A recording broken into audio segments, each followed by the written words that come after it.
Hi friends! మా ఇంటి కార్తీక పౌర్ణమి ఎలా ఉందో మీకు ఇప్పుడు చూపిస్తానండి. నేనైతే ముందుగా శివాలయానికెళ్ళి 365 ఒత్తులైతే ఎలిగించాననమాట. ఏంటక్క 2 కలిపి ఒకటి ఎలిగించా అనుకుంటున్నారేమో. మనం 2 ఒత్తులే కదండి దీపారాధన చేసేది. ఆ లెక్క ప్రకారం 365 ఒత్తులు మనం 2 కట్టలు ఎలిగించాలన్నమాట. అప్పుడే మనం సంవత్సరం అంతా చేసిన లెక్క అయితే వస్తది. మన సంస్కృతి సంప్రదాయాల ప్రకారం 2 ఒత్తుల్ని ఒక ఒత్తుగా చేసే కదా మనం ఎప్పుడైనా దీపారాధన చేసేది. ఏక ఒత్తుతో మనం దీపారాధన చేయం కాబట్టి 2 ఒత్తులుగా 365 ఒత్తులు కలిపి మనం వెలిగిస్తేనే అప్పుడే మన సంవత్సరం మొత్తం చేసిన లెక్క అయితే వస్తుందంటండి. ఏదో అంటారు కదా, ఈ పున్నమి అంటేనే పాపాలకు పరిష్కారం, పుణ్యానికి పునాది అన్నట్టే ఉంటదనమాట. ఈ కార్తీక మాసంలో ఏది చేసినా పుణ్యమే అనుకుంటా. దీపారాధనలు, దానాలు, దీపాలు, అలాగే ఉపవాసాలు అన్నీ చేస్తారు. మనం తప్పు చేసి పాపాలు కడుక్కోవడానికి వెళ్తే అది దేవుడేం క్షమించడండి మనల్ని.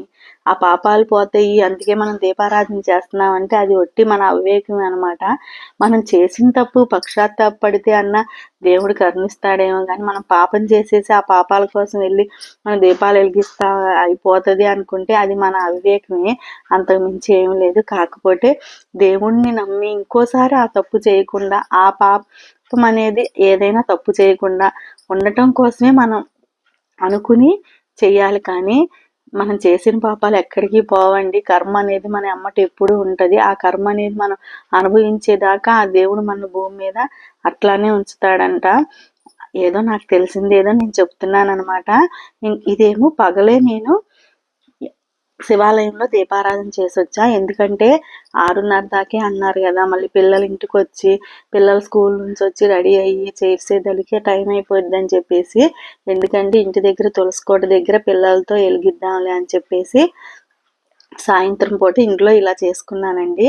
పొయ్యి మీద పొంగల్ పెట్టి, అలాగే పులిహార చేసా, గారెలు చేసా, పూర్ణాలు చేసా, వడపప్పు, పానకం, ఈ 5 రకాల ప్రసాదాలు తులసమ్మ దగ్గర చేసుకోవడానికి నేను పెట్టాను అనమాట. ఇది మాకు ఇప్పుడు నుంచి వచ్చింది కాదండి, చిన్నప్పటి నుంచి మేము సరదాగా చక్కగా కాలువలకు వెళ్ళి తెల్లారుజామునే లేచి కాలువల దగ్గరికి వెళ్ళి స్నానం చేసేవాళ్ళం అనమాట. అప్పుడు ఏంటంటే తెలియని ఉత్సాహం. పిల్లలు అందరం అయ్యో ఇవాళ తలస్నానం, అప్పుడు సోమవారాలు మాకు తెలియని రోజుల్లోనే పూజలు ఇవన్నీ అంటే సోమవారాలు ఉపవాసం ఉండేవాళ్ళం అనమాట. మా అమ్మోళ్ళు ఉపవాసం ఉండేవాళ్ళు, నేను కూడా ఉంటా అని చెప్పేసి ఆటకాయతనంతో చేసిన పూజలే ఈరోజు నాకు అన్ని తెలిసేటట్టు చేసినాయి అనమాట. ప్రతి కార్తీక మాసం తప్పనిసరిగా అయితే కాలువల్లో స్నానం చేసి 30 రోజులు చేస్తారు. మా ఊర్లో అందరూ చక్కగా ఆడోళ్ళంతా పసుపులు రాసుకుని అక్కడే దీపారాధన వెలిగించి అందరికి అక్షంతలు వేసి ఏపించుకుని అసలు చాలా బాగా చేస్తారనమాట. ఇంకా చిన్నప్పటి నుంచి మా అమ్మ అలా చేయడం చూసి ఇక మాకు ఇంకా అదే అలవాటు అయిపోయింది, నాకు కంటిన్యూ అయిపోయింది అనమాట. మా అమ్మ నాకు తెలియక ఈ కార్తీక మాసం వస్తుందంటే మా అమ్మ ఇంకా బీరువాలో ఉన్న చీరలు అన్నీ తీసి రోజుకోటి కడతా ఉండేది. అమ్మ నువ్వు రోజుకో చీర కొత్తది కడతా, అదే కొత్తవి కడతావు కదా, అదే ఆ పండుగ ఎప్పుడు అని అడిగేదాన్ని అనమాట. అప్పుడు నాకు తెలియదు ఇది కార్తీక మాసం అని. అంత సరదాగా చేసేవాళ్ళం అనమాట చిన్నప్పటి నుంచి కూడా. అదే ఇప్పుడు నాకు అట్లా అలవాటు అయిపోయి ఇంకా నేను శ్రావణ మాసంలో అయినా శుక్రవారాల వరకు చేసి మిగతా రోజుల్లో ఏదన్నా చేయలేకపోతే బాగోలేకపోతే ఊరుకుంటాను. కానీ కార్తీక మాసం అలా కాదండి. నాకు ఆ కార్తీక మాసం అన్నాళ్ళు ఆ శివయ్యకి మాత్రం దీపం పెట్టకపోతే నా మనసు బాగోదనమాట. ఇంకా బాగున్నా బాగోపోయినా సరే కార్తీక మాసం మాత్రం ఇలా రోజుకు నేనేం హంగామా చేయను, ఏం హడావిడి చేయనండి. చక్కగా రోజు తులసికోట దగ్గర శివయ్యకి నీళ్ళతో అభిషేకం చేసి ఒక దీపం, చిన్న దీపం అయితే పెట్టుకుంటానమాట. ఇంకంతే నేను చేసేది. నైవేద్యం కింద నాకు ఇంట్లో ఏది ఉంటే పండో ఫలమో ఏవి ఉంటే అవి పెట్టుకుని పూజ అయితే చేసుకుంటానండి. అందుకే చెప్పేదండి, ఏదైనా మన మనసుకు ఉంటుందండి. మన మనసుతో మనం ఏది చేసినా దేవుడు మెచ్చుతాడు. కానీ ఎప్పుడైనా సరే మనిషి మనసులో కుళ్ళు కుతంత్రం లేకుండా, స్వార్థం లేకుండా బతుకుతాడో ఆ మనిషి ఎప్పుడు ప్రశాంతంగా ఉంటాడు. అలాగే ఆ మనిషిలో ఎటువంటి కల్మషం లేకుండా ఉంటాడు. ఒకడు పైకి వస్తున్నాడు అంటే ఇంకొకటి కిందకి దించాలని ఆలోచనతో ఉండేవాడు వాడి గురించి ఆలోచించడండి. వాడింట్లో ఏం జరుగుతుంది, వాళ్ళు ఏం చేస్తున్నారు అని ఆలోచించడు. ఎంతసేపు అవతల మీద ఫోకస్ పెట్టినప్పుడు వాళ్ళేం చేస్తున్నారు, వాళ్ళేం చెందుతున్నారు, అమ్మో వాళ్ళు ఇప్పుడు ఎక్కడికి వెళ్ళారు ఆడి ఆ ధ్యాసలోనే బతుకుతాడనమాట. వాడికి తెలియదు వాడిని వదిలేసి అవతలోళ్ళని గురించే ఎక్కువ థింక్ చేస్తున్నాడని. అప్పుడే మనిషి నాశనం అయిపోతాడండి. ఎప్పుడైతే మనం గురించి ఆలోచించి ఎప్పుడైనా అందరూ బాగుండాలని కోరుకుని ఏ కుళ్ళు ఒకళ్ళకి మంచి జరిగితే అది మనకు మంచి జరిగినట్టుగా ఫీల్ అయ్యి కుళ్ళు కుతంత్రాలు లేకుండా ఎప్పుడైతే బతుకుతాడో మనిషి, అప్పుడు వాడనేవాడు ఖచ్చితంగా పైకొస్తాడు. ఏ దేవుడైనా మెచ్చుతాడు. ఏది చేసినా చేస్తాడు. నేను ఇంకోటి చెప్పనా, మనం గుళ్ళో ఈ దీపారాజనలు ఇవన్నీ చేసే కన్నా కార్తీక మాసంలో దానాలు చేస్తే ఇంకా మంచిది. దానం అంటే ఏంటి? ఉన్నోడికెళ్ళి గుళ్ళో బ్రాహ్మణులకెళ్ళి ఒక 1000 రూపాయలు ఇచ్చి వాళ్ళకి ఒక కేజీ ఇయ్యి అయ్యి బియ్యం ఆ దానాలు కాదండి. ఇప్పుడు మనకు రోడ్ల మీద ఉంటారు. నేను చెప్తున్నా నువ్వు చెయ్యొచ్చు కదా అక్క అంటారు.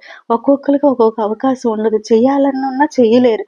కానీ చెయ్యాలని అవకాశం ఉన్నోళ్ళు కూడా వదులుకోవద్దండి.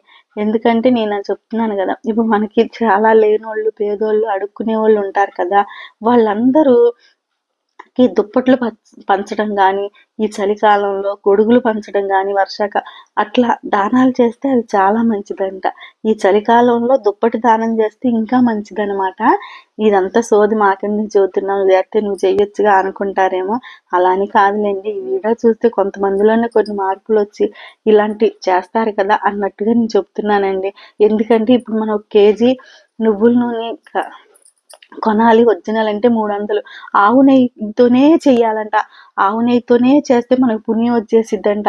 మన పాపాలన్నీ పోతాయంట అని కేజీ 600 పెట్టి ఆవు నెయ్యి తెచ్చి మనం చేస్తున్నాం కదా పూజ. ఇంకా అలాంటప్పుడు ఆ 600కి 100 రూపాయలకే వచ్చిద్దండి దుప్పటి. ఆ దుప్పటి 6గురికి పంచితే వాళ్ళు మనకి జీవితాంతం గుర్తుంచుకుంటారు కదా. నేను అది చెప్తున్నాను అనమాట. దీన్ని మీరు సోదనుకుంటే ఏం చేయలేను. ఇంకా మాకు ఆ పుణ్యం చంద్రుడిని చూస్తా తులసికోట దగ్గర అయితే నేను ఇలా పూజ చేసుకుని పిల్లలతో 365 ఒత్తులు వెలిగించి చంద్రుడిని చూడండి మేము ఎలా వీడియో తీసాము. ఆ చంద్రుడి నీడలో 365 ఒత్తులు వెలిగించి పిల్లలతో కూడా వెలిగించి ఇంటిల్లి పాది ఈ తులసికోట దగ్గర అయితే దీపం పెట్టుకున్నానండి. కలువ పువ్వులతో అయితే ఆ తులసమ్మని పూజించుకున్నాను అనమాట.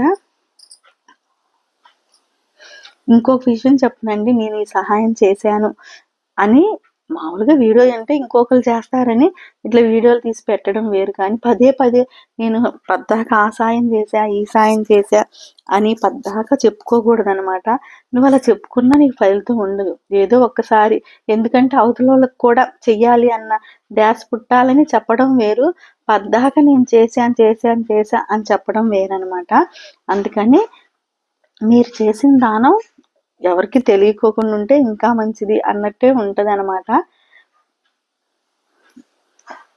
నా వీడియోని స్కిప్ చేయకుండా చూడండి చివరిదాకా. మా వీడియోలు నచ్చితే కామెంట్ చేయండి, నన్ను సపోర్ట్ చేయండి, ఇంకా ముందుకు నడిపించండి అని చెప్పి నేను ప్రతి ఒక్క సబ్స్క్రైబర్ని కోరుకుంటున్నాను. ఇప్పుడు దాకా నాకు చేసిన సబ్స్క్రైబర్లందరినీ చాలా కృతజ్ఞతలండి. నాకు ఈరోజు 5000 మంది సబ్స్క్రైబర్లు అయ్యారు. ఈ రోజుతో నాకు చాలా చాలా థ్యాంక్స్ చెప్తున్నాను ప్రతి ఒక్క సబ్స్క్రైబర్కి.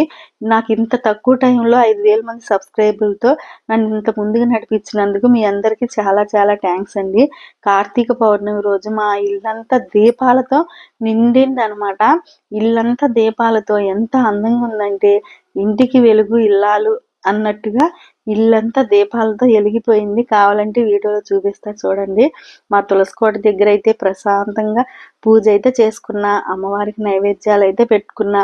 నాకు చేతనైనంత గారి, పూర్ణం, పులిహార, అలాగే పరమాన్నం, పానకం అన్నీ పెట్టుకుని ఆ అమ్మవారికి ఆ పున్నమి చంద్రుడిని చూస్తా.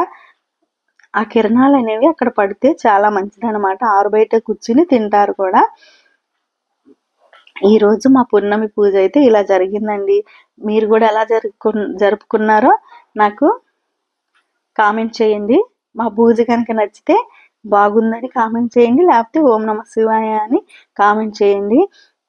శివలింగంతో ముగ్గు అయితే వేసుకుని ఇట్లా అయితే తులసమ్మ దగ్గర దీపాలు పెట్టుకుని 365 ఒత్తులు వెలిగించి లక్ష్మీ దీపాలు కూడా పెట్టుకుని ఇలా అయితే పూజ చేసుకున్నానండి. నాకు తెలిసిన విషయాలు నలుగురితో పంచుకుంటే మంచిదని చెప్పి నేను ఈ విధంగా చెప్పడం జరుగుతుంది. ఇంకొక విషయం అండి, నాకు ఒక సబ్స్క్రైబరు కామెంట్ చేశారు. అసలు నాకు చాలా బాగా అనిపించింది. మీ వీడియోస్ చాలా బాగున్నాయండి, మీరు చెప్పే విధానం మోటివేషన్ చేస్తున్నట్టుంది, అసలు ఎంత చక్కగా చెప్తున్నారో అని ఆ కామెంట్ చూస్తే నాకు చాలా బాగా అనిపించిందండి. ఇంత పాజిటివ్గా నన్ను రిసీవ్ చేసుకుంటున్నందుకు అందరికీ చాలా చాలా కృతజ్ఞతలు అనమాట. నా వీడియోని స్కిప్ చేయకుండా చివరిదాకా చూడండి. నన్ను ఇంకా ముందుకు నడిపిస్తారని, నన్ను సబ్స్క్రైబ్ చేసుకుంటారని నేను కోరుకుంటున్నానండి. చూసారా ఇంటి నిండా దీపాలతో ఎలా ఉందో ఇల్లు, చాలా బాగా కలొచ్చిందండి. మా ముగ్గు అయితే చాలా అందంగా ఉంది. ఇల్లంతా దీపాలతో ఇల్లంతా కలకల్లాడిపోతుంది అనమాట. కార్తీక పౌర్ణమి అంటే మరి మామూలుగా ఉంటదండి, ఇల్లంతా దీపాలతో నిండిపోయి ఉంటది. కార్తీక పౌర్ణమి కోసమే కదా కార్తీక మాసంలో ప్రతి ఒక్కళ్ళు ఎదురు చూసేదే ఈ కార్తీక పౌర్ణమికి. కార్తీక పౌర్ణమి అంత విశిష్టత అనమాట.